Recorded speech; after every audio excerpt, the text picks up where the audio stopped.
வாங்க வீட்ல சாப்பாடு காலி ஆகுற அளவுக்கு அட்டகாசமா ஒரு மீன் குழம்பு வைக்கலாம் வாங்க. 50 மில்லி ஆயில் ஊத்திக்கலாம். கடுகு போட்டு கடுகு பொரிஞ்சதுக்கு அப்புறம் கொஞ்சம் சோம்பு, கொஞ்சம் வெந்தயம் சேர்த்துக்கலாம். ஆனியன் போட்டு ஒரு கைப்பிடி அளவு பூண்டு சேர்த்துக்கலாம். அப்பதான் குழம்பு இன்னும் ருசியாவும் இருக்கும். நல்லா வதக்கி விட்டுக்குங்க. எண்ணெயிலேயே நல்லா ஆனியனும் அந்த பூண்டும் நல்லா பொரிஞ்சு வரா மாதிரி நல்லா வதக்கி விட்டுக்குங்க.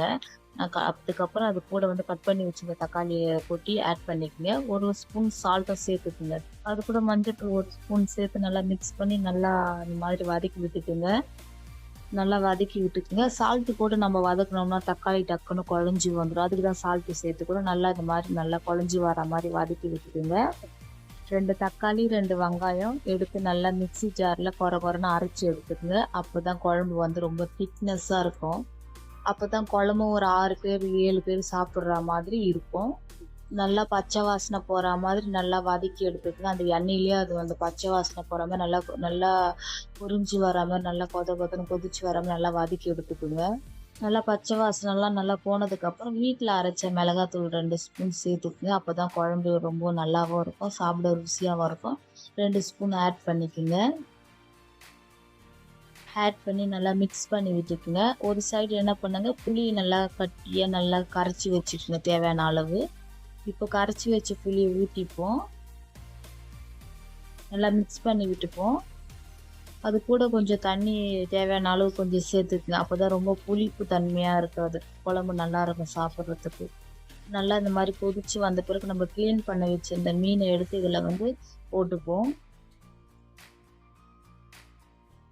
ரொம்ப பெருசு மீனாக இருந்தால் 2ஆக கட் பண்ணிக்கங்க. எல்லா மீனையும் போட்டுப்போம் குழம்புல. அந்த மசாலா சாறு எல்லாம் அந்த மீன் உள்ளே போகிற மாதிரி நல்லா மிக்ஸ் பண்ணி விட்டுப்போம். அப்போ தான் மீன் சாப்பிட்றதுக்கும் நல்லாயிருக்கும். நல்லா மிக்ஸ் பண்ணி விட்டுக்குங்க.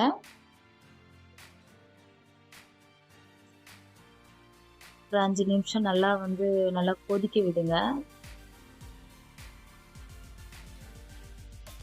நல்லா கொதன்னு நல்லா கொதிக்க விட்டு இந்த மாதிரி கொதிச்சு வந்த பிறகு கொஞ்சம் கருவேப்பிலை சேர்த்துப்போம். கொஞ்சம் மணமாகவும் இருக்கும். கருவேப்பிலை சேர்த்து நல்லா கொதிக்க வச்சுப்போம். நமக்கு தேவையான அளவுக்கு நல்லா கட்டியாக நல்லா கொதிக்க வச்சு எடுத்துப்போம். அப்போ தான் குழம்பு நல்லாயிருக்கும்.